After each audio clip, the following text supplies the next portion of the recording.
Hey there, it's Andy. Got a little something special today for all my friends like me in their 50s, 60s, and 70s. Ageism. It's a thing.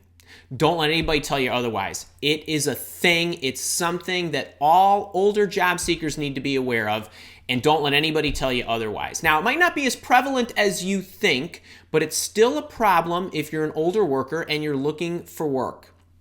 So one of the things you got to be aware of is that it's not your age that you're fighting. It's the biases that an employer or an interviewer or somebody who's reviewing your resume has when they're looking at you. They assume because you're older that your ways are outdated.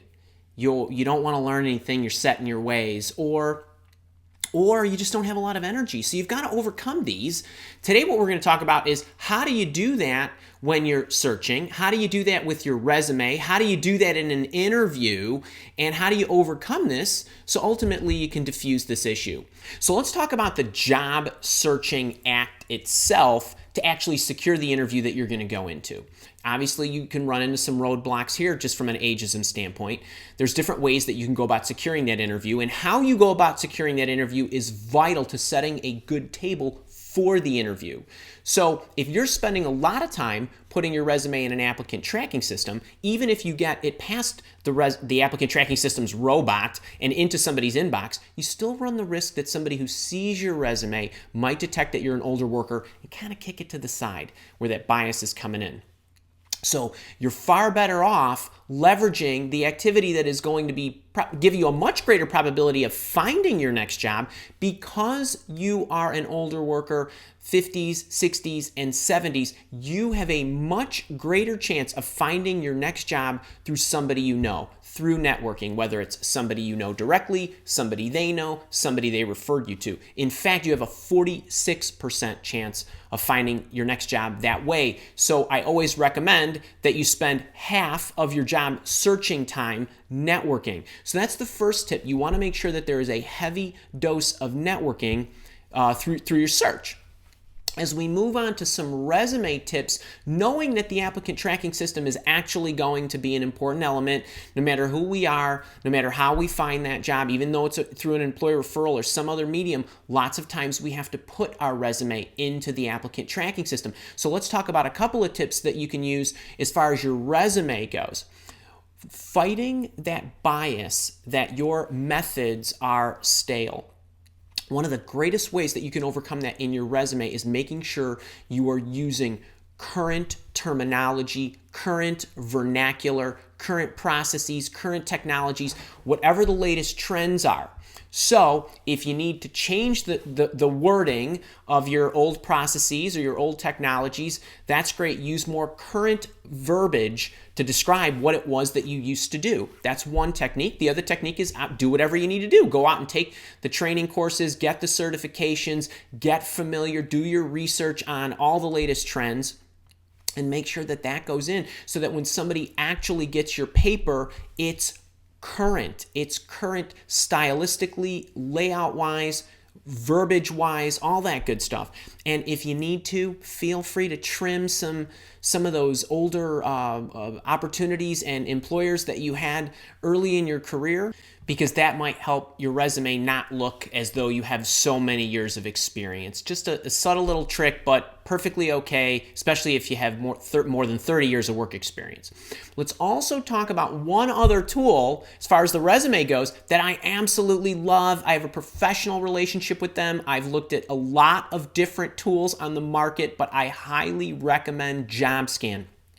JobScan is a fantastic tool that allows you to put your resume into the tool free of charge, and also give them the link or put the document for the job description for which you're applying into the system. And one of the things that JobScan will do is it will recognize which applicant tracking system the employer is using and give you recommendations as far as aligning keywords, but also some of the nuances that applicant tracking system might favor or not favor to make sure that you have a better chance of getting your resume through. So the combination of using current terminology, current trends, having current certifications, whatever it might be, as well as making sure that your resume itself aligns to the job description, and then running it through JobScan and making sure that the keyword match and all the other stuff gives you a high percentage of alignment to the employer's job is going to help you overcome a lot of the biases that go along with the resume itself. All right, so now let's talk about the job interview.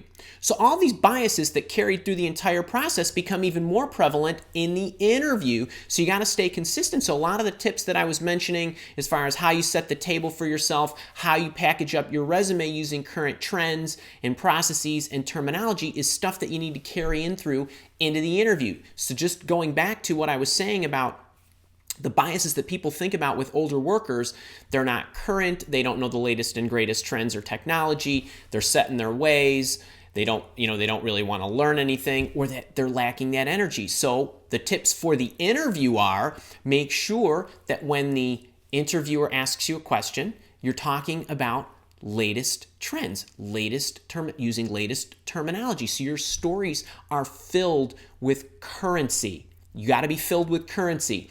The second thing is you want to make sure that you're continually reiterating how you love to learn, how you're looking forward to learning these new techniques. You're looking forward to sharing what you know, but learning from people who are coming up through the ranks, what they have going on, all that good stuff. And then the last thing that you want to do in the interviews, you want to make sure that you're bringing that good energy. You've got to be vital. You got to be full of fun, full of juice. You got to bring it. And if you're one of those a little bit more calm types, do some jumping jacks or whatever you need to do, but just get your energy up. You've got to be excited. They've got to see that.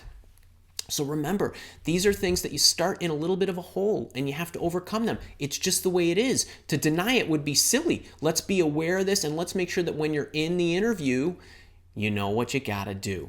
So those are the tips. So as far as searching goes, make sure you're leaning on your network. As far as the resume goes, make sure you're updating the terms, the terminology, you're getting those certifications, whatever you need to do, make sure you run it through JobScan. And then when you get into the interview, make sure you bring that good energy, make sure that your responses are extremely current as far as the terminology and the trends go, and that you also reiterate your enthusiasm for learning. If you do those things, you have a much better chance of overcoming that age bias.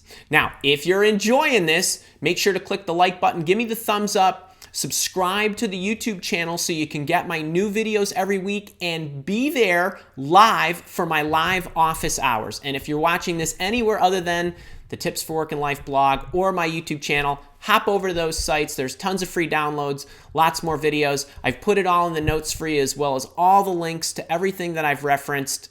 Till next week, have a great one.